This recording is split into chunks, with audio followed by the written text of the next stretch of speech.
The United States Army ramps up activity.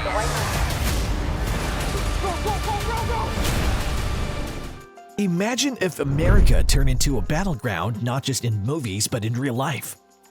We're diving into Alex Garland's Civil War, a film where Americans fight each other, tearing the country apart. It's like a roller coaster ride of tension and conflict, and we're here to break it down for you. Stick around to see how Civil War mirrors what's happening in the world today. It's not just entertainment, it's a wake-up call. America is currently going through a difficult time. You've probably heard about the divide between the right and the left, the blue states and the red states.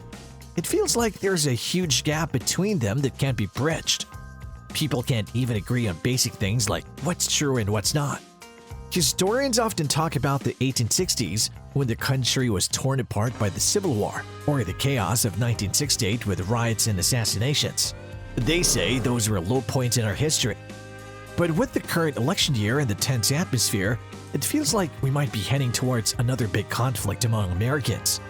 It's scary to think about it, but it's possible. We've seen it happen before, and it feels like we're on the edge of it happening again. We seem to have a thing for repeating history, like making sequels to movies. Alex Garland is a filmmaker known for creating movies that make you stop and think.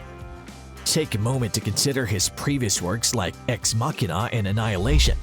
They're not just your typical movies, they're stories that delve deep into complex ideas and themes.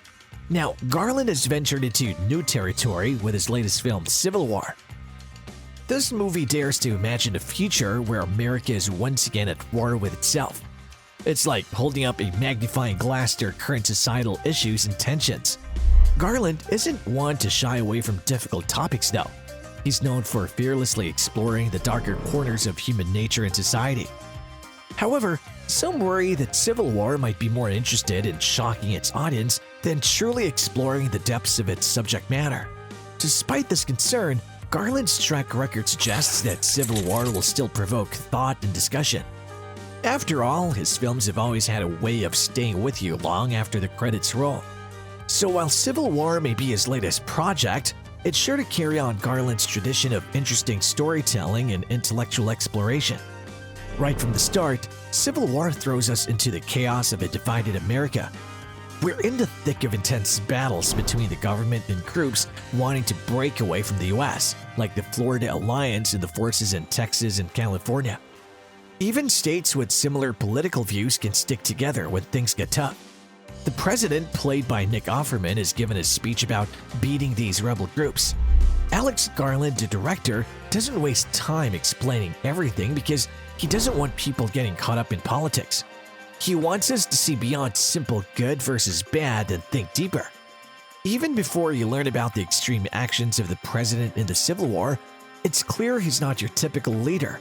Standing behind the presidential podium, you can tell he's got a strong grip on power, almost like a dictator you'd see on TV. The movie doesn't hold your hand or spell things out for you. It expects you to make the connections to real life and understand the bigger picture. After all, it's not just about one politician, it's about a larger problem facing society. The movie Civil War isn't trying to directly compare to real-life situations in 2024. Instead, it presents a worst-case scenario to make people think about what could happen if things go wrong. It's not focusing on specific details, which can make it frustratingly unclear at times. The goal is to show people some different viewpoints what might happen if the government starts treating divided states as enemies. It's no coincidence that the main characters in Civil War are war photographers and journalists. They're seen as neutral observers, but the government considers them as enemies because they witness what's happening. Lee, played by Kirsten Dunst, is famous among other photographers for her work in dangerous areas. She's seen a lot of terrible things around the world. Now she's having to document fights and military actions in her own country, and it's taken a toll on her. She's not just tired, she's deeply affected by what she's seeing. During a protest, there's a suicide bombing targeting the National Guard. Lee ends up protecting a young woman named Jessie from the blast. Jessie is an aspiring war photographer and is excited to meet Lee. She hopes to learn from her, but Lee politely declines. Lee isn't sure if Jessie is just a fan, a spy, or someone with ulterior motives. However, The next day, Jesse joined their group, which includes Sammy, a journalist writing for what's left of the New York Times. They're all heading to Washington, D.C., hoping to get an interview with the president. There are also rumors of a major resistance movement planning to attack the Capitol on the 4th of July. So in Civil War, we get a quick and rough look at what life is like in America during wartime. It's not a pretty picture, let me tell you. They're not going from coast to coast, but they're seeing all the messed up stuff in between.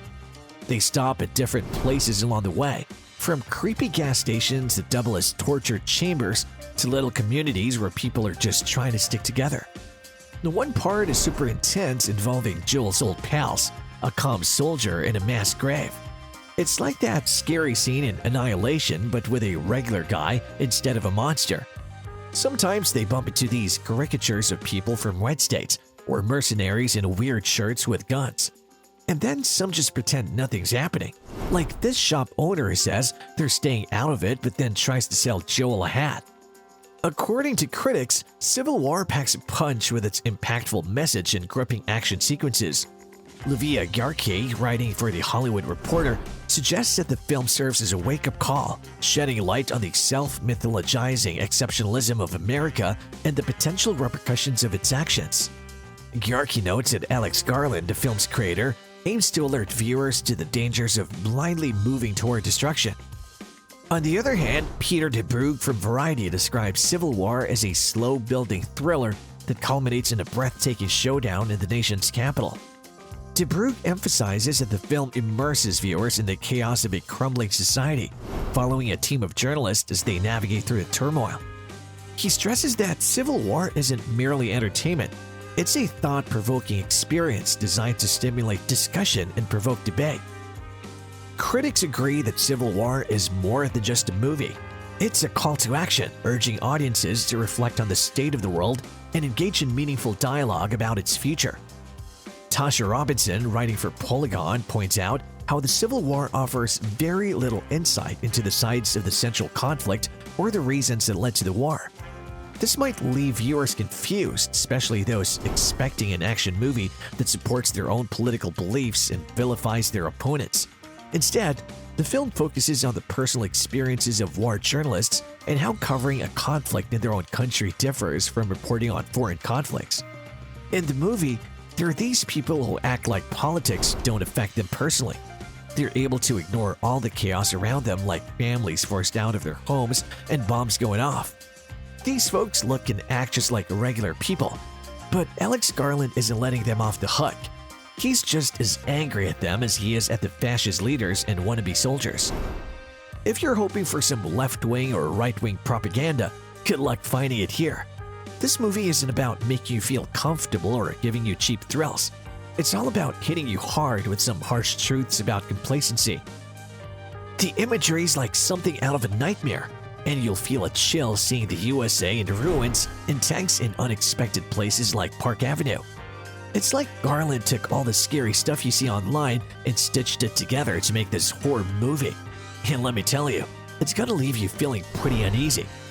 So, Civil War leaves you with a lot to chew on, but sometimes it feels like you're eating without really knowing what flavor you're tasting or why. It's not trying to lecture you or point fingers, just like Garland's previous film Men did just blame Harvey Weinstein for toxic masculinity. It's more about exploring complex issues rather than giving easy answers. And yeah, there are moments in the movie that might make you feel a bit hopeful, suggesting that despite all the challenges, we'll still find a way to keep going and make things better. But as you're watching, you might find yourself wondering if the movie is really adding anything new to the conversation or if it's just echoing the same old fears we already have. It's like we're already living in a dystopian world in our minds. So why does this movie feel like just more of the same noise but a bit louder? So what will you do after watching Civil War?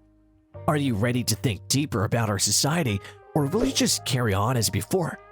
Let us know in the comments. If you're eager for more thought-provoking content, be sure to subscribe to our channel for more future updates and discussions.